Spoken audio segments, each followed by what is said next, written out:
గుణత్రయ విభాగయోగం 9వ శ్లోకం. సత్వం సుఖే సంజయతి రజః కర్మాణి భారత జ్ఞానమవృత్యుతు తమః ప్రమాదే సంజయోచ్యత. మరోసారి. సత్వం సుఖే సంజయతి రజః కర్మాణి భారత జ్ఞానమవృత్యుతు తమః ప్రమాదే సంజయోచ్యత. సత్వగుణం వల్ల శాంతి, సౌఖ్యం, సంతోషం. రజోగుణం వల్ల పోటీతత్వం, కర్మాసక్తి,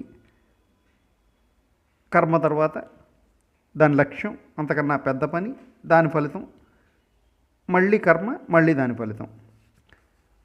తమో గుణం వల్ల సొంత పనులు అవసరమైనవి కూడా పట్టించుకోకపోవడం, ఈ లక్షణాల వల్ల స్నానపానాదుల మీద కూడా శ్రద్ధ లేకపోవడం, వ్యసనాల ఎందు ఆసక్తి కలగడం, ప్రమాదాలను గుర్తించలేకపోవడం. ఈ మూడు గురించి ఒకే ఉదాహరణలో చెప్పుకోవాలంటే మనందరికీ తెలిసిన కదే.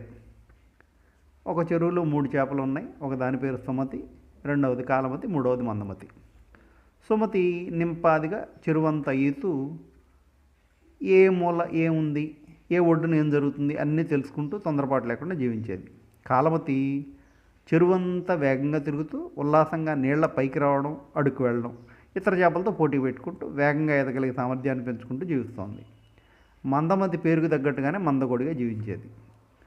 ఒకరోజు సుమతి కాలమతిని, మందమతిని పిలిచి, త్వరలో ఈ చెరువులో నీరు తోడేస్తారట, అప్పుడు ఉన్న చేపలన్నీ పట్టుకుంటానని ఒడ్డున జారలు మాడుకుంటున్నారు, నేను ఇవాళే ఇంకో చెరువుకి వెళ్ళిపోతున్నానని చెప్పి వెళ్ళిపోయింది. మిగతా చేపల నిండు పట్టించుకోలేదు. నిజంగానే నీళ్ళన్నీ తోడేశారు. చేపలన్నీ పట్టుకుంటున్నారు జాలర్లు. కాలమతి కనువిప్పు కలిగింది.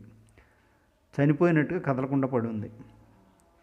వలలోంచి తీసేటప్పుడు జాలర్లు చూసి పట్టించుకోకుండా పక్కన పడేశారు. బాగా వేగంగా పారిపోగలిగే సామర్థ్యం ఉంది కదా కాలమతికి. నీళ్ళలోంచి ఒక్క దూకు దూకి ఎవ్వరికీ అందకుండా పారిపోయింది. మందమతి వలలో కూడా గిలగల కొట్టుకుంటూనే ఉంది. జాలర్లు ముందు దాన్ని తీసి బుట్టలో పెట్టేశారు.